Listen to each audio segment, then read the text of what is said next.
Introduce yourselves and the members that aren't here. Who makes up Seldom Scene? Okay, well, I'm the banjo player in the band. My name's Ben Eldridge, and I've been with the band since day one.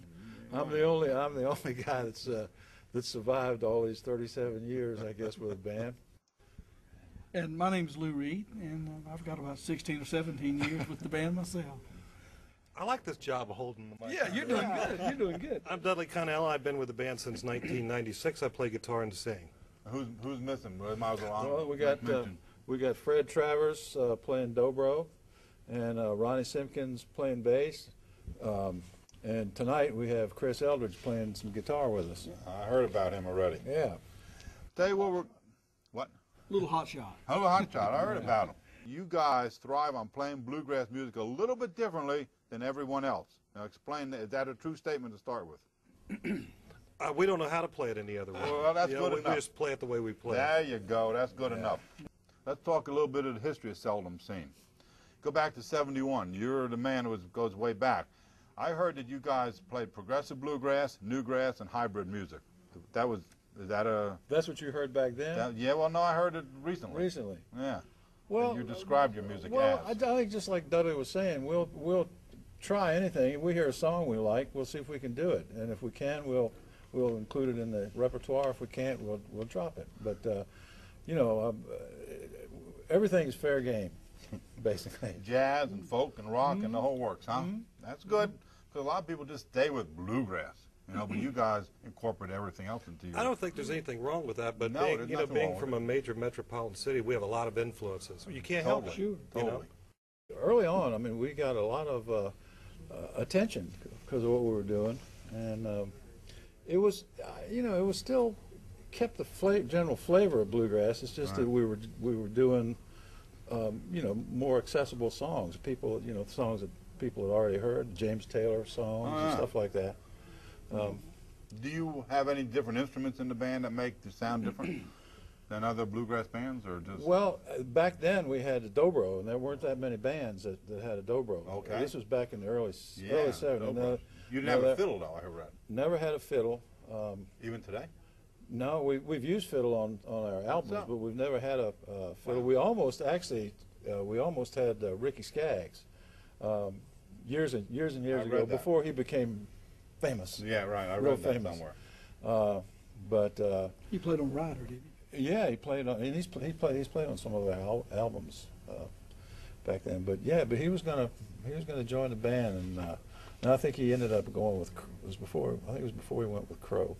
Did he go with Emmy Lou? Oh, maybe no. That's what it was. It was with Emmy Lou. Yes, that's correct. So that was between Boone Creek and... Yeah. Oh, Boone Creek. He was a kid in Boone Creek. Yeah. I have an album since Boone Creek. He was 15 or 16 or maybe 20. Maybe 20. Yeah, that's way back. It's a very influential record, that Boone Creek, especially that first one for Rounder, I think. Because it was kind of like one of the first bands that played bluegrass music almost with a rock and roll attitude. It had a lot of drive, it had punch. Being in Seldom Scene for 37 years. Oh my God! How many configurations of Seldom Scene have there been? Can you give me a number? Have to take your shoes off, wouldn't you, Ben? Yeah, might have to. Some people came in and went.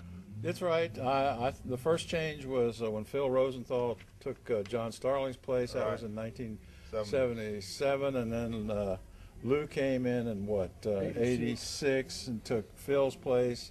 And then T. Michael Coleman came in and took Tom Gray's, but he's a bass player. Right. The bass player's place. Didn't T. Michael Coleman have electric in there?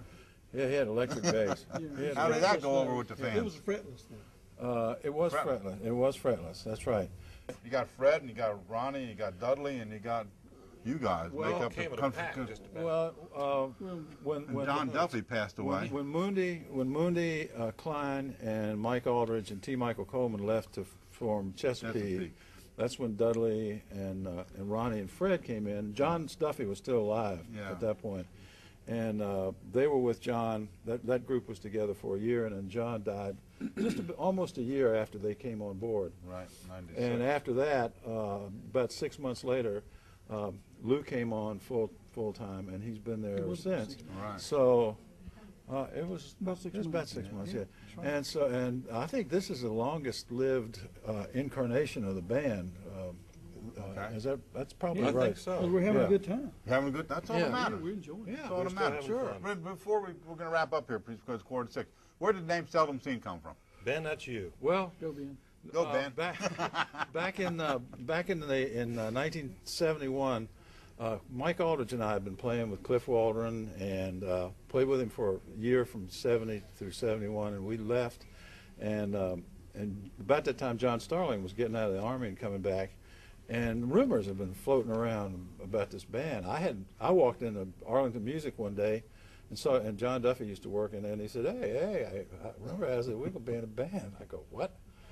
But anyway, I think Charlie Waller got wind of that, and he said, well, shoot, they ought to just call themselves a Seldom Scene, because we were all working day jobs at the time. True. And so after we actually did get together and started playing, we didn't have a name for about a couple of months. And then one night, John in his inimitable fashion says, well, if you didn't like that, we were the Nitty Gritty Dirt Band. If you did, we're the Seldom Scene. So There you go. yeah, so And it stuck. And it stuck. There you go. Because you planned not to be seen very much, right? That's right. That was it. That's right.